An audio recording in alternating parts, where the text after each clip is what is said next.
Another day, another food tripan na naman tayo mga kuis. Kaya wag na natin patagalin to at umpisa na natin agad. Hello mga kuis! Kung araw na to, samahan nyo kami ni Ate May nyo dito sa Putok Batok Gang. Located lang dito sa number 11 na Public Street, Isbak Baha, Olongapo City. At malapit lang sila sa bagong palengke ng Isbak Baha. At bukas sila dito daily mula 11 AM hanggang 9 PM. Kaya pala pumunta kami rito mga kuis dahil biglaan nag-crave si Ate May nyo. Nandito tayo ngayon sa may Putok Batok para tikman natin yung mga nagsasarapan nilang pagkain.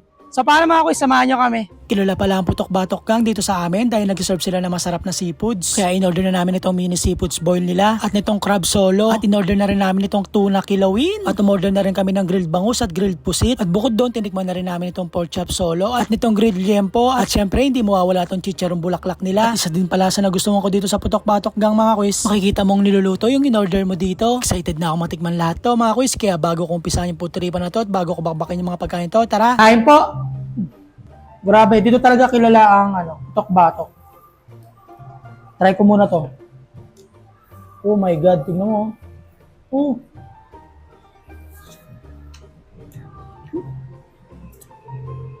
Sarap.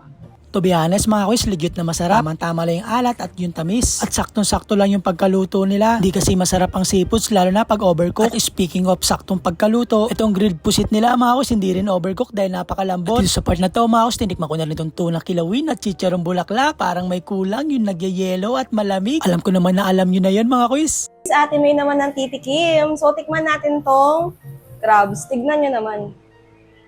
Grabe. Tinikman na ni ate nyo itong solo crab. Kitang-kita nyo naman sa video mga kuis, halos wala siya masabi kundi grabe. Legit naman na masarap at nagustuhan ni Ate May nyo. Sabay tikim nitong grilled liempo. Ayon kay Ate May nyo, napakalambot daw. At makikita nyo naman sa facial expression ni Ate May nyo, approve na approve, okay pa sa alright. At dito sa part na to mga kuis, tinikman na rin ni Ate May nyo yung boneless grilled bangus nila. At ayon kay ate nyo, masarap daw. Di nyo natatalang mga kuis, isa ang grilled bangus sa paborito namin. At isa din sa nagustuhan ni Ate May nyo, itong malambot na pork chop. At dito, hindi nagpauli si ate nyo. Siyempre, titikman natin tong seafood. Dito ipapalam kay Kuya Melon. Oh, aba.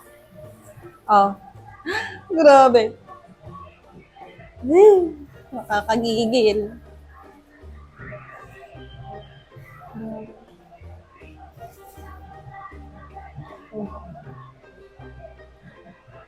Grabe yung lambot naman. Bukod sa dine-in mga kuis, available din sila for delivery. Magme-message lang kayo sa Grab, Food Panda at order mo. At pwede din kayo mag-order sa kanilang FB page. Ilalagay ko dyan sa comment section. Overall experience namin ni Ate May nyo, sulit at kami ay uulit. Kaya kung mapapasyal kayo dito sa amin sa Olongapo City at naghahanap kayo ng masarap na seafoods at food tripan, try nyo na dito sa Putok Batok Gang. At ginagarantiyan namin, hindi kami papaya sa inyo. Dito ko na pala tatapusin yung video na to mga kuis. Stay hydrated, keep safe, and God bless everyone. Maraming salamat. Bye!